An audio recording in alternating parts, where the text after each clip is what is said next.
अब आइए बच्चों समझते हैं बहुत ही बेहतरीन टॉपिक प्लाज्मा। हर बार क्वेश्चन में पूछा जाता है कि प्लाज्मा होता क्या है। अक्सर आप देखे होंगे कि जब कोरोना काल का समय आया था तो जो व्यक्ति कोरोना पॉजिटिव से वो क्या होता था, ठीक हो जाता था।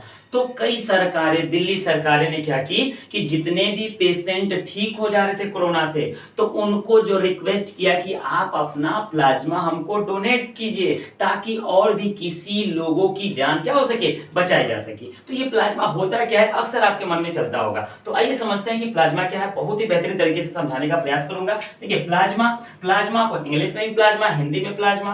प्लाज्मा है क्या? तो जो रक्त जो है, जो तरल अवस्था होता है, तरल अवस्था यानी रक्त जो हमारा लिक्विड रूप में होता है, उसी को हम लोग क्या कहते हैं, प्लाज्मा कहते हैं। बात समझ में आ रहा है? जो हमारा ब्लड किस अवस्था में हो, तरल अवस्था में, तो तरल अवस्था को हम लोग क्या कहते हैं, प्लाज्मा कहते हैं। बात समझ में आ रहा है? अब इस प्लाज्मा का रंग कैसा होता है, देखिए इसका रंग होता है हल्का सा पीला। कैसा होता है? प्लाज्मा का जो रंग होता है वो कैसा होता है, हल्का सा पीला। और ये स्वाद में हल्का सा ये क्षारीय भी होता है। इस पॉइंट को याद रखिएगा। जो प्लाज्मा होता है वो क्या, वो रक्त का तरल अवस्था होता है, लेकिन इसका रंग कैसा होता है, तो हल्का पीला रंग का, और स्वाद में कैसा होता है, तो थोड़ा सा क्षारीय होता है। बात समझ में आ रही है? नेक्स्ट क्या कर रहा है कि पूरे शरीर के आयतन के हिसाब से, पूरे शरीर के आयतन के हिसाब से पूरे रक्त का कितना भाग होगा, 55% भाग होगा। कई बार ये क्वेश्चन पूछा जाता है कि प्लाज्मा पूरे रक्त का कितना परसेंट होता है, तो 55% होता है। अब ये 55% को कैसे भागों में बांटा गया, इसको समझते हैं। तो देखिए प्लाज्मा जो है पूरे शरीर का कितना परसेंट है, 55% है।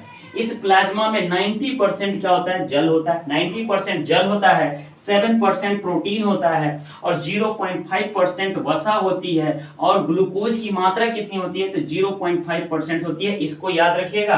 और लास्ट हमारे शरीर में अकार्बनिक लवण पाए जाते हैं जिसकी मात्रा 0.18% होती है। बात समझ में आ रही है? पूरे रक्त का कितना भाग प्लाज्मा होता है, तो 55%। 55% को कैसे बांटा गया, तो सबसे पहले क्या किया गया, 55% में कहा गया प्लाज्मा में जो सबसे ज्यादा मात्रा में होता है वो जल होता है। कितना परसेंट, 90% होता है। प्रोटीन 7%, वसा 0.5% और ग्लूकोज 0.5%, और हमारा अकार्बनिक लवण 0.18% होता है, और इसके अलावा कार्बनिक लवण पाए जाते हैं। तो प्लाज्मा की कैटेगरी आपको समझ में आएगा। यहाँ से एक आध दो क्वेश्चन आपको मिलेंगे।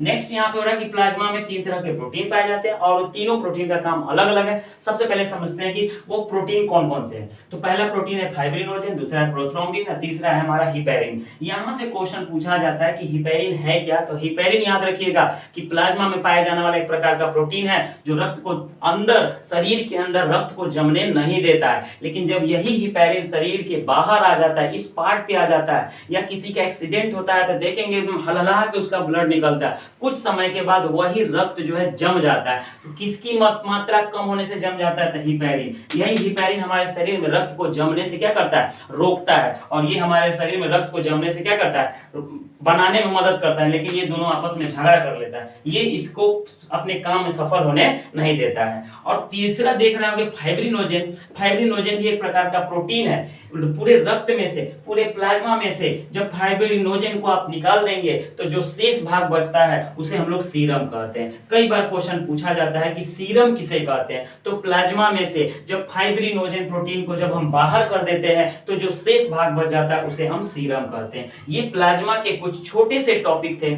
इसमें से कहीं ना कहीं आपको जो है बोर्ड एग्जाम में, चाहे 9th हो चाहे किसी भी कॉम्पिटिटिव एग्जाम में, आपको 1 नंबर यहाँ से क्वेश्चन देखने को मिलेगा। तो जल्दी से बिना देर किए हुए स्क्रीनशॉट ले लीजिए। फिर